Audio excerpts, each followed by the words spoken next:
सभी को नमस्कार। मैं कविता दुआ करनाल से पॉलिटिकल साइंस लेक्चरर स्वागत करती हूँ आपका +1 पॉलिटिकल साइंस की क्लास में।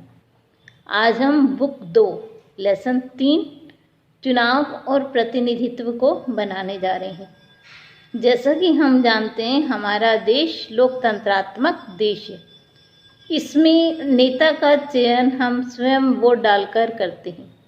तो आज के जो लेसन है उसमें हम जानेंगे कि चुनाव क्या है, चुनाव कितनी प्रकार के हैं, उसमें मतदाता की क्या भूमिका है, सार्वभौमिक वयस्क मताधिकार क्या है, उसके क्या लाभ हैं और क्या हानियां हैं, इन सब के बारे में हम विस्तार से आज जानेंगे। तो आइए शुरू करते हैं अपना लेसन चुनाव और प्रतिनिधित्व भाग 1। लेसन चुनाव और प्रतिनिधित्व। देखिए, हम सभी जानते हैं हमारा भारत लोकतांत्रिक देश है। लोकतांत्रिक देश में जनता अपने नेता का चयन स्वयं वोट डालकर करती है। तो आज हम चुनाव और जो चुनाव में खड़े होने वाले नेता होते हैं, जो प्रतिनिधित्व करते हैं, उसके बारे में जानेंगे। तो देखिए, सबसे पहले इस लेसन को देने का उद्देश्य क्या है। सबसे पहला उद्देश्य कि चुनाव की जो विभिन्न विधि हैं उनके बारे में आपको बताना।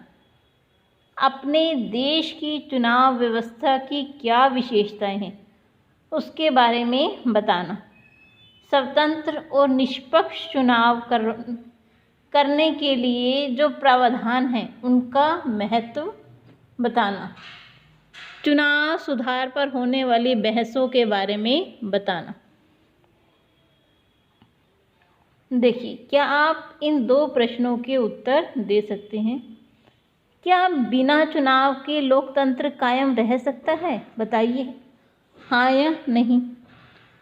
दूसरा प्रश्न है, क्या बिना लोकतंत्र के चुनाव हो सकते हैं? हाँ या नहीं। आपको इन दोनों प्रश्नों के उत्तर कमेंट बॉक्स में लिखने हैं। चलिए, अब हम जानते हैं चुनाव क्या होते हैं।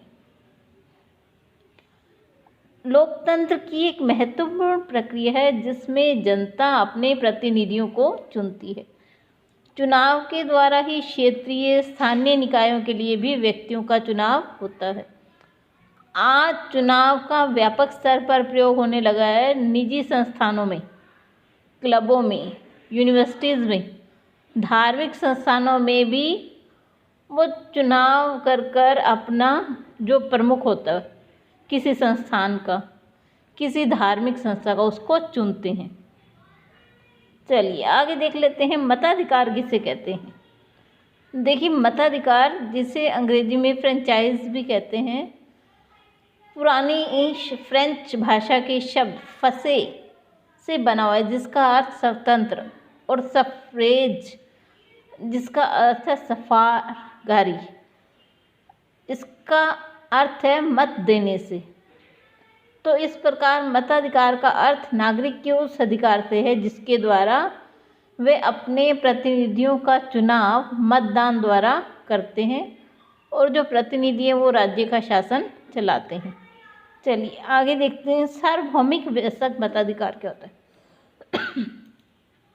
जितने भी एक व्यक्ति हैं, चाहे वो स्त्री हो या पुरुष हो, एक निर्धारित आयु, हमारे भारत में 18 वर्ष निश्चित आयु, 18 वर्ष से ऊपर जितने भी वयस्क स्त्री पुरुष हैं उन्हें बिना किसी भेदभाव के मत देने के अधिकार को ही सार्वभौमिक वयस्क मताधिकार कहते हैं।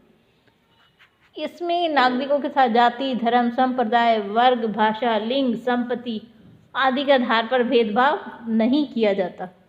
मतलब जितने भी व्यक्ति 18 साल से ऊपर हैं वो सब वोट देने के लिए एलिजिबल हैं।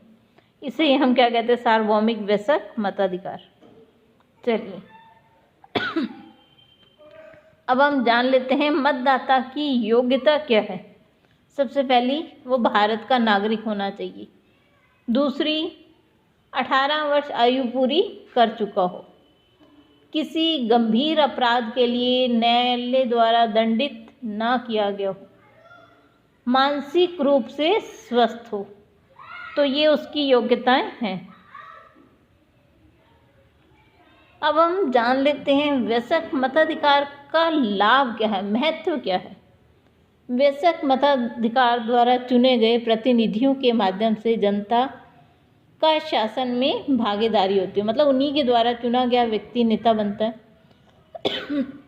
तथा जनता राष्ट्रीय समस्याओं, मांगों तथा विभिन्न विषयों के बारे में सोचती है। इससे नागरिकों में राजनीतिक चेतना पैदा होती है। देखिए, सबसे पहला उद्देश्य क्या है कि लोगों में राजनीतिक चेतना पैदा करना। दूसरा उद्देश्य क्या है, सरकार व जनता के बीच में सामंजस्य पैदा होता है और जो शासन को कार्यकुशलता के लिए आवश्यक है। तीसरा, संवैधानिक आधार है। हमने वयस्क मताधिकार दिया तो इसका संवैधानिक अधिकार है कि हमारे संविधान में भी लिखा गया। चौथा, मतदाता जब भी चाहे सरकार को बदल सकते हैं। पांचवा, नागरिकों की प्रतिष्ठा में वृद्धि होती है और देश में क्रांति की संभावना नहीं रहती, ये इसका महत्व है। अब इसके विपक्ष में तर्क क्या है, देखिए।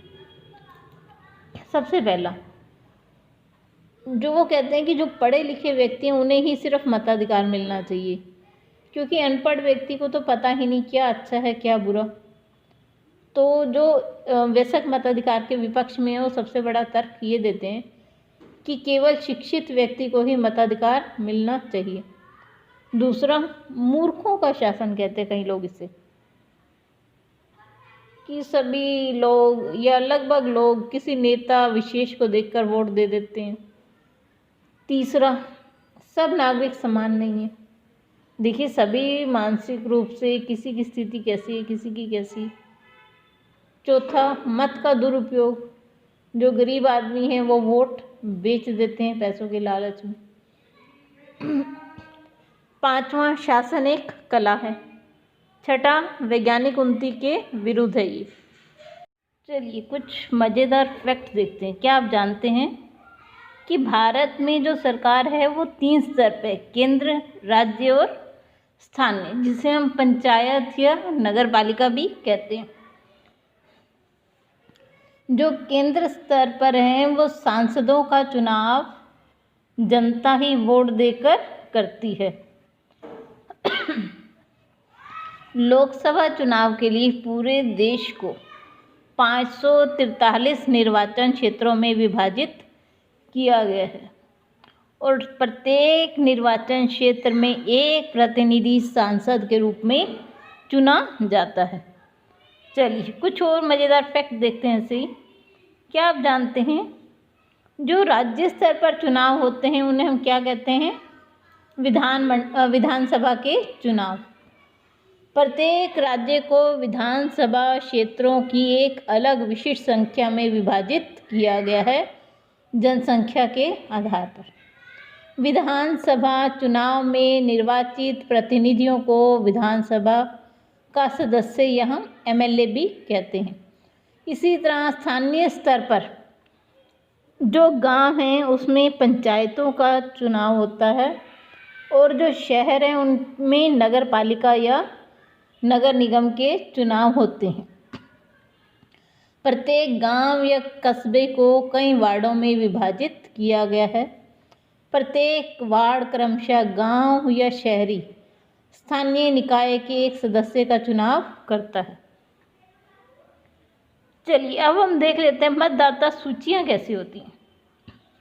आपने अपने घरों में भी देखा होगा जब इलेक्शन होते हैं तो आपके घर में इस तरह की पर्चियाँ आती हैं, देखिए, जिस पर कि एक नंबर प्रिंटेड होता है, निर्वाचक का नाम होता है, पिता का नाम होता है, घर का नंबर, उसकी उम्र, पुरुष है या महिला, ये सब चीज़ें उस पर अंकित होती हैं। तो इसे हम क्या कहते हैं, मतदाता सूची। ठीक है जी। इससे आकर वो चेक करते हैं कि आपके घर में ये सदस्य और इनका वोट बना हुआ। चलिए आज के लिए बस इतना ही। कल आपसे फिर से मिलेंगे, तब तक के लिए धन्यवाद। अगर आपको वीडियो पसंद आए तो लाइक ज़रूर कीजिए और चैनल को सब्सक्राइब ज़रूर कीजिए। आप सभी का बहुत बहुत धन्यवाद।